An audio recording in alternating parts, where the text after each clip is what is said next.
They say dying people usually see things. Around their deathbed, they see good and bad forces. They see sometimes the dead and the living. They see the struggle between angels and devils. Spirits are trying to take them away from God. Spirits or angels that are welcoming them to God. And all kinds of feelings are stirred up at the deathbed. You find that there's fear on one side, at the same time a sense of surrender and peace on the other side, and all kinds of feelings are stirred up. And that's what many people on their deathbed testify to. In my own experience, I've seen people who are serene and resigned. And also at the same time, I have seen people who are resistant, fighting, and appear to be defying death. So this is what we see sometimes in our own life also. Our loved ones also, we have seen them. They say, oh, so-and-so is coming and calling me. My grandfather is coming, mother is coming, father is coming, and so on and on. At Golgotha, on that day, as Jesus hung on the cross, waiting the last moments, evil in its many, many forms appeared to be gloating over that event.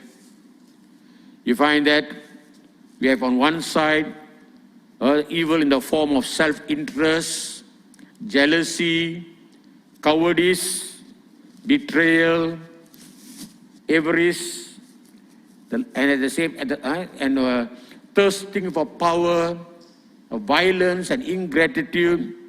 Many shades of suffering were also witnessed. Jesus feeling a sense of abandonment, alone at that moment, physical pain, body torn to shreds, sadness, discouragement, fear and anguish. See here, as the cross is there, a lot of things are happening around it. A lot of things are happening around it. You find evil in many forms and suffering, many shades of suffering. But the darkness could not overcome. Death did not have the last say. The mockers were ineffective. From the midst of so much evil, there was something that was very steady. Something held its own. It remained steady and retained character and dignity. See, everything was so like a storm, and in the heart of the storm, something was very steady. And this is the lone figure stretched out over the landscape on a hill. If you look at it as if the arm is stretched over the whole land of Jerusalem. And there what we see is character. A noble character. And what people saw, uprightness, consistency, faithfulness, readiness to die for the truth, and also one who is ready to sacrifice or make the sacrifice of all sacrifices. A man dying with dignity. They expected him to beg. Maybe they expected him to cry, curse people. Maybe they expected him to recant or take back what he has been teaching. But here, a man was dying with dignity. A just man who loved, forgave, and was merciful even when abused and tortured. He had a loving word for his mother, a loving word for his disciple, a loving word for the women, a loving word for even the Romans, people around them. Not even a curse came from his mouth. So today, it is a lesson on how to remain uncorrupted. You find that evil is there, circling, trying to swallow you up. And we have a choice. And we are called to remain uncorrupted, not overcome by evil, and being faithful to who we are and what God wills for us. For Jesus, he knew who he was, he knew what his mission was, he knew what his Father wanted, and that was his priority. And that is why today you find that many of us, when we have so much evil around us, we make compromises. We suddenly give up what we value. And that is why you find that Jesus is teaching us how to be uncorrupted, how not to be influenced by evil or overcome by evil when there's so much evil all around us. First, know who we are to our God. Know who we are. Number two, know what our mission in life is. All of us have something to perform, something to do for our Lord. And that is the one and only thing that the Lord wants from us. And we have to ask, and we must know that mission.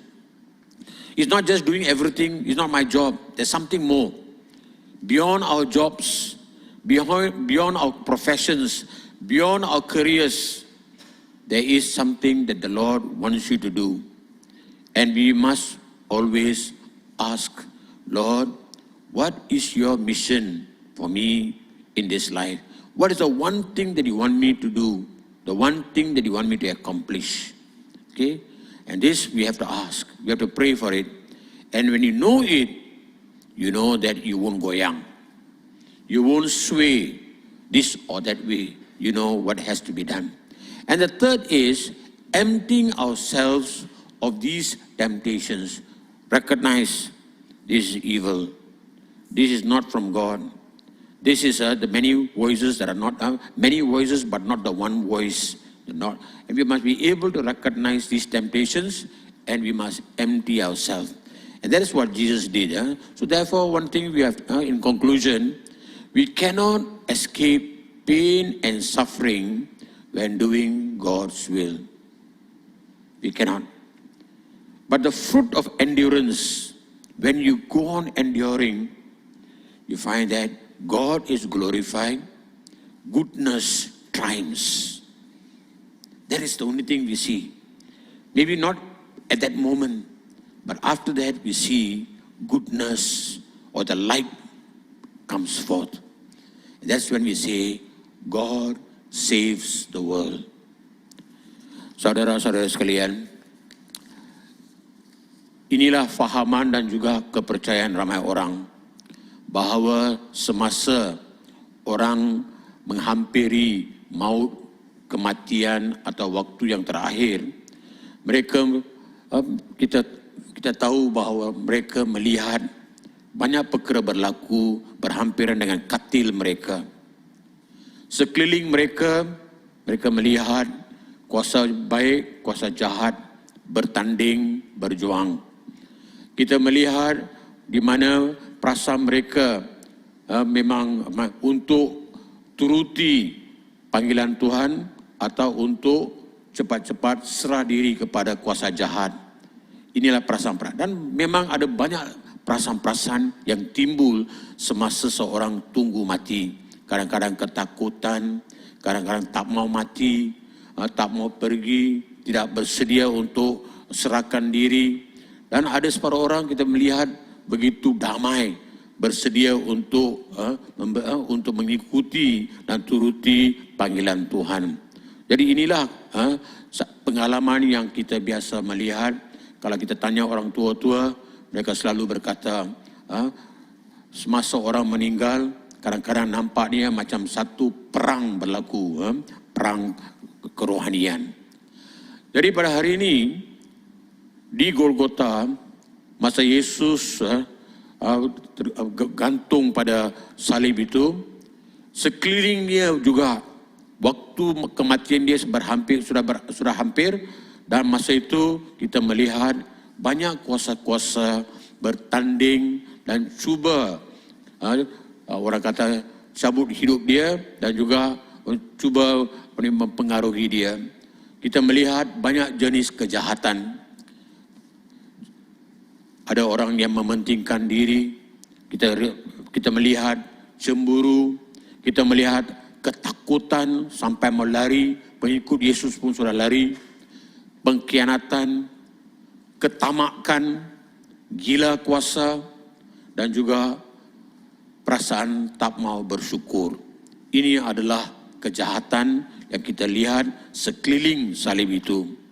Dan penderitaan yang kita melihat ialah kita kadang-kadang macam Yesus ditinggalkan berseorangan, tidak ada support, dan kemudian ada penderitaan fisikal, kita rasa juga kesedihan, tidak ada kegalakan, ketakutan, dan juga penderitaan dalam hati, ya, kita melihat. Jadi inilah sedikit daripada yang penderitaan yang kita melihat.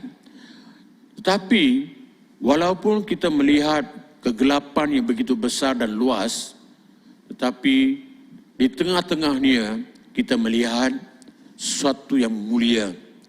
Kita melihat watak Yesus yang mulia. Seorang yang mulia di mana kita melihat dia memang konsisten, dia tidak orang kata macam yoyo, naik turun perasaan dia, tapi dia steady perangai dia dan juga perasaan dia, dan memang dia kukuh kepada kebenaran dan dia sanggup mati bagi kebenaran dan sanggup mengorbankan diri. Jadi inilah kita lihat sesuatu yang konstan, sesuatu yang memang kekal, yang tidak berubah-ubah. Kita melihat karakter yang mulia atau watak yang mulia. So pada hari ini, ya, kita melihat daripada kejadian ini, kita memang perlu memahami bahawa seorang yang adil telah mati, dan juga apa yang ditunjukkan kepada kita ialah berapa penting untuk kita memang menahan dan juga kukuh dalam pegangan kita, setia kepada suara hati kita, dan juga setia kepada kebenaran. Jangan goyang. Itulah ajaran Yesus. So pada hari ini, marilah kita ada 3 perkara yang kita perlu memahami, ya. Bila ketiga-tiga ini ada, memang kita tak goyang. Satu ialah mengenali diri sendiri. Siapakah aku ini bagi Tuhan saya? Nombor 2, apakah misi saya dan apakah panggilan saya? Okay? Dan yang ketiga ialah kita kosongkan diri daripada godaan-godaan yang selalu ada bersama kita. Kita akan digoda, kita akan dicobai, tetapi teguhkan diri dan pandang pada Yesus yang telah mengalahkan kejahatan. So dalam misa ini, dalam pada hari ini, Jumaat Agung ini, malah kita berdoa untuk ketiga-tiga ini, untuk mengenali diri, untuk mengenali misi kita, dan nombor 3 ialah untuk kosongkan diri daripada cobaan-cobaan dan godaan-godaan.